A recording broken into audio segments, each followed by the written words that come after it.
Goeiedag, ek groet jou in die kosbare naam van Jesus Christus. Paulus sê in Galasiërs 3 vers 4, het julle verniet so baie gelei, as dit maar verniet was.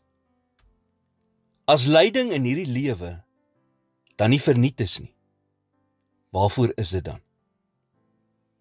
Lyding in hierdie lewe is nie iets wat vreemd is vir enigiemand nie. Ons almal se lewens is in baie opsigte daardeur gekenmerk.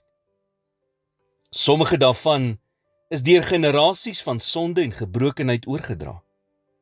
Sommige het ontstaan uit ons eie verkeerde besluite.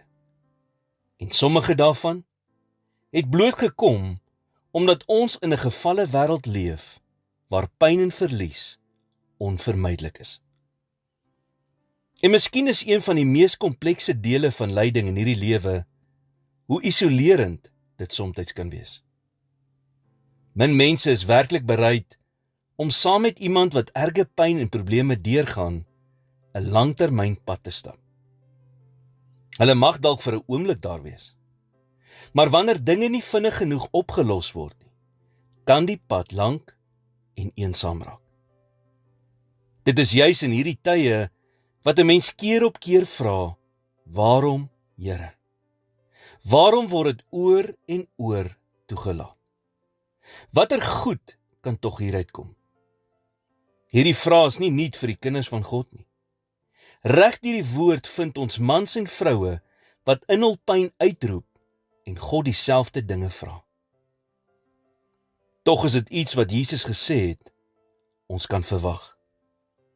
Hy sê in Johannes 16 vers 33, dit het ek vir julle gesê, dat julle in my vrede kan hê. In die wêreld sal julle verdrukking hê, maar hou goeie moed, ek het die wêreld oorwin. Toe Jesus vir sy disippels gesê het, dat hulle probleme in hierdie wêreld sou hê, het hy hulle ook gesê, waar om vrede te vind? In hom. Jy sien, lyding in ons lewens dwing ons om te sien hoe min beheer ons eintlik oor ons lewens het. En dit lei ons om op Christus Jesus te steun, wat die wêreld reeds oorwin het. Dit is gewoonlik lyding wat vir ons wys dat ons dit nie uit ons eie krag kan maak nie. Sulke tye is verseker nie aangenaam nie, maar soms is dit broodnodig. Hoekom? Want die veiligste, beste plek waar 'n gelowige kan wees,